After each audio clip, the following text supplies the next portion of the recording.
I'm running because after 15 years in the Texas House, I've looked back the last decade and you start thinking, why is Texas different from the other states? Why do we have no income tax? Why do we have lawsuit reform we were able to pass, and I was an author back in 2004?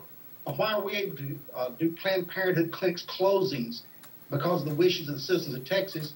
And many other states can't do things like that at their will. We reduced our welfare rolls. And a large part of having been there and being in the immediate oversight committees of the Railroad Commission and of the banking industry, on both the Banking Committee as vice chairman, Regulated Industries as vice chairman, and the Energy Committee. Over my decade and a half, I started seeing that oil, gas, and coal were a consistent income source, $24 billion this last biennium. All the rainy day fund is composed of that. And because we have that consistent inflow of extra dollars, we're able to be Texas and not become California. My fear is we have a president and administration that desires to do everything it possibly can to stop oil and gas production in Texas. He's tried to use the Endangered Species Act through his Fish and Wildlife Commission to block thousands of acres because of the lizards, the Seminole salamander. The East Texas had 14 acres taken off drilling because of 2 flowers. Mr. Barack Obama is against fracking, which is producing our opportunity to be the world's largest producer of natural gas. And he's trying totally to do everything except clean green energy, which is everything except oil, gas, and coal. Because of that, I believe Texas is at risk of losing that income that makes us different and we become California. To me, that's the superseding reason for this race, because frankly, only 20% of our voters know what the Railroad Commission does. And because they don't know that, that means that they're susceptible to go into the polls and either not vote or vote for just anyone, or perhaps a Democrat in November because they don't know what the Railroad Commission does. And the Democrat nominee is a Mr. Brown who works for Sheila Jackson Lee and worked for Al Gore during the Clinton administration. Now, I'll go on to say, like the other candidates in this race, they're oil and gas professionals, and I respect that greatly. But to tell you the truth, what we need is a citizen legislator, a citizen commissioner who represents the citizens of the state and is concerned about the citizens' private property rights, about the citizens' royalty interest, and about what's happening to make sure that jobs are created in the oil and gas industry, and that we make sure that the extremist Sierra Club, extreme environmental extremists are not running and slowing down with Barack Obama oil and gas production in Texas. So that's the major reason I'm running for this office, because I'm the only one with 14 years of experience at immediately overseeing the Railroad Commission and understanding its total mission. One of the things we discovered over the past couple months was that the same company that basically ruined or was hired to do healthcare.gov, CGI, they're no longer with healthcare.gov, but the Railroad Commission just for $14 million to revamp the Railroad Commission's technology. It was approved unanimously. Do you support this move? How would you approach this as Railroad Commissioner? Well, of course, I would not approve it. And frankly, I think if the 3 commissioners had known of the fiasco that has been the Obamacare website, that they wouldn't have done either. I also am quite disturbed they didn't try to hire an American company. I'm pretty big in my 14 years in the legislature believing we as Texans should Texas first and should first look for the quality, set the standards, and then let the bidding start, ensure the one that provides the service with the best bid. But I think there should be some advantage given to Texas businesses and definitely to American businesses. So I would be more conscious of that. The knowledge of the mess they made with the Obamacare website is something I think came out much later. So I would have been opposed to it in the fact that it was not an American company to start with if we had an American bidder. But I think, frankly, it wasn't their fault. They didn't know at the time that they were going to do Obamacare, but they did know they were doing a Canadian company. Well, was this a no-bid contract? Or was CGI? In that. What exactly it was. I do know I talked with one of the commissioners about that. And she said, frankly, it was one of several companies and I believe, now I'm not sure, I think it was like a $20-something million deal. And so it was one of the bidders, one of the larger bidders, and indeed that they were going to review it immediately to make sure that they were meeting the quality standards that we needed in Texas. course, I encouraged her to look and see if there was a Texas business that could do the job, or at least an American business. But she was upset when they found it out. They were upset just like the public is, because they didn't know at the time they were going to mess up Obamacare. Well, they had a history of, they had messed up Canada's, I believe their e-health database, and I think they had messed up Hawaii. So you don't think there was any indication that would have given them fair warning? If they had evidence, they should not have hired them, no doubt. And they should have investigated more. If there were those kind of problems in the past of the company, no doubt they should not have done it. So if there's a way to get out of the contract, would you approve that? Yes. Okay. Yeah, I would approve quickly getting out of the contract. And I think if the evidence is not produced on those jobs that you stated, and definitely Obamacare, plus, again, I prefer American companies get American tax dollars, and especially Texas tax dollars. On to property rights issues, which is a big concern for a lot of conservatives, a lot of even it seems to be an issue that you can cross the aisle on. One of the big concerns is common carrier pipelines. There's the saying that all they have to do is fill out a 2-page form, and they can declare themselves a common carrier pipeline, and with eminent domain authority. Do you agree with this practice? How can the Railroad Commission work with this? Definitely needs to be reviewed. Definitely the eminent domain rights of private companies needs to be reviewed tremendously. And I think there's the T4 form that's been abused in that process. There's about 7 different processes that can be used, and that definitely needs to be reviewed. By the way, I'm the one person in this race that was the person who led the conservative coalition as we drove across the state, did town halls and testimonies, and I'm the guy that Governor Perry called to bring in a group of legislators to say that the Trans-Texas Corridor would be no more. So I was responsible for leading the charge on private property rights against the Trans-Texas Corridor. And so I have a record of standing up for private property rights. Secondly, as being the only non-oil and gas person that directly receives my income via oil and gas, I'm a non-industry person. And I think the representative of the Railroad Commission needs to be somebody that, again, stands for the private property rights of the citizens on the side of the table, while encouraging the oil and gas industry to be maximum job producer as it is. But the people's representative, people are electing me, are the citizens of Texas. And my job is to represent them. When the oil companies and other companies, the drilling companies, the injection well services come before the Railroad Commission, indeed I should take that evidence that they bring forward. But I guarantee you the big companies have their lobbyists, they have their attorneys, they have their geologists, they have their engineers, they have their people there. It's somebody who needs to represent the citizens. And I've found that out time and time again. And the 14 years of being on committees for the Railroad Commission, for the banking industry, for all the committees in the Texas legislature. Seems the industry doesn't have a hard time getting its representation there. The citizens do. And that's why I say I've proven myself as a citizen representative, and for private property rights, I have stood for those rights against big government takeovers.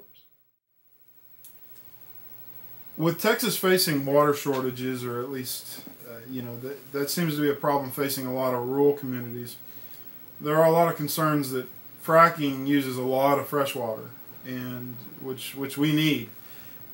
There are new technologies being created or developed using brackish water, natural gas in the fracking operations. What can the Railroad Commission do to improve these technologies and encourage companies to use them instead of fresh water? Very quick, very definitely we can encourage and even the free market companies into doing research, into conserving water. Frankly, the water used by the oil and gas industry doesn't represent about 3% of the total use of water, but it's very important. And indeed, every way we can use brackish water, new systems to reuse water, and to not use fresh water should be encouraged. But let me tell you how it should be addressed. It should be addressed by, again, the Railroad Commission telling the private industry that they need to do the research and fix the problem. Too many times what you find with people that have not been in the legislature or on the side of government is that we conservatives want less government, not more. So you have to be very careful to elect someone who understands that we tell the private industry what they need to do, because the private industry, the free market capitalist system, does a much better, higher quality job in every project than the government taking on that project and, say, assigning it to some university to do the research and development, et cetera, which the taxpayer pays for, never does enough job. Government gets bigger. So how you answer questions on fixing problems like water use and to make sure we conserve water is definitely something I will, as a railroad commissioner, encourage. But I will encourage it through the process of the free market system, the companies, the injection well companies, to develop those systems and make sure they do it. My job is to enforce it and not burden new cost on the taxpayer by increasing the size and burden of government. With the Railroad Commission is that the staff currently in place is not trained or doesn't have the resources to handle the growth in the energy sector.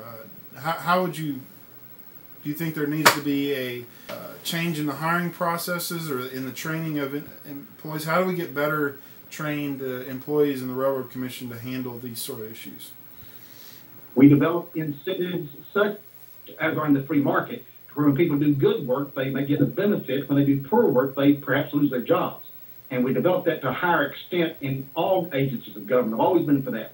And what you do, right now, what has happened is we have discouraged the employees of the Railroad Commission over the years by decreasing the budget different from the rest of the commissions in the city of Austin.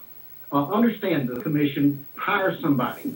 They come in, they look on the computer screen, get access to all the different government agencies. Immediately they find out that the Railroad Commission job they're doing pays about a 1/4, about 25% less than the same job at the TxDOT or at the Land Commission or at the Ag Department.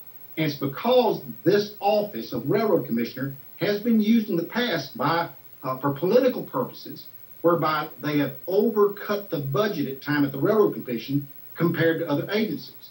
Secondly, and this is the biggest part, dollars are sufficient from the oil and gas industry to totally fund any pay necessary, any computer repairs, anything needing done at the Railroad Commission. The trouble is the legislature has redirected a lot of the oil and gas dollars to different places in the budget where they're needed for different purposes. I would fight as a former legislator that has friends, contacts, and understand the system of the legislature, who does the budgeting work, not the Railroad Commission. I would encourage the legislature to make sure that all dollars used from oil and gas resources are first made sure to run the Railroad Commission, and we become self-sufficient immediately, not on the tax burden of anybody else. So the oil and gas industry has sufficient dollars. It's just being redirected to other sources in the general budget and not directed for the Oil and Gas Railroad Commission and receiving the sufficient funding that's needed for both the computer and for the pay and for the training and for the resources needed at the Railroad Commission currently. Thus, we're slow in getting the permits made. Well, on the issue of working with the legislature, a lot of conservatives aren't happy with House leadership right now. Do you think leadership in the House will have to change for you to get those kind of reforms implemented? It would be a heck of a lot easier if that leadership was changed. I'm very disturbed, as quite public, that the current leadership is a Republican House by majority, that the leadership was elected by originally 12 Republicans and 72 Democrats. And I think they do not express the will of the citizens of Texas in a conservative manner. And I've been quite open and bold in fighting that, and probably have suffered the wrath of opposing moderate to liberal leadership in the Texas legislature. And yes, it would be much easier with a conservative leadership. But frankly, the reason that they fought me is I was being successful in accomplishing a lot of conservative things despite their more moderate leadership. And thus I was a thorn in their side.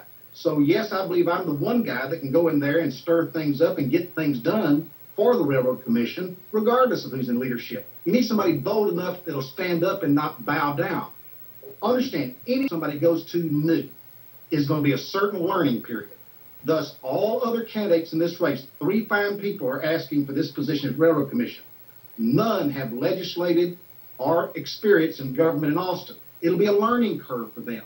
I think the job of protecting oil and gas in Texas, with Obama trying to stop us from producing, is too important for somebody to be on a learning curve right now. When I step into office first day, I can walk over to the Capitol and understand how the budget runs, speak person to person with friends that I've made for a decade and a half, and I understand the process that will help the Railroad Commission get the funding it should have and make sure that we don't use the tax dollars inefficiently and make sure the free market, private market takes the case to do the oil drilling, research, water resources, and other things instead of on the burden of the taxpayer. Well, I want to thank you for joining us today. How can the people listening when this is published find out more about your campaign? Well, of course, the website's always the popular thing in this era, and my website is christianfortexas.com, christianfortexas.com. And, of course, I encourage the people to go and vote is the most important thing they can possibly do, and take their friends and neighbors to vote. What is very sad in this day and age is that of all the registered voters in the United States, that represents only half those eligible to vote. And in the primary, only about a fourth of those vote. So you got about 10% of our voting public that take time to vote. So I encourage people to take their friends, neighbors, and study the different voting records. You'll find on my website, I'm the only candidate that has a decade and a half of experience at the job of regulating the Railroad Commission and working with the Railroad Commission, and I'd appreciate their vote. Well, thank you for joining us. Best of luck to you. Thank you.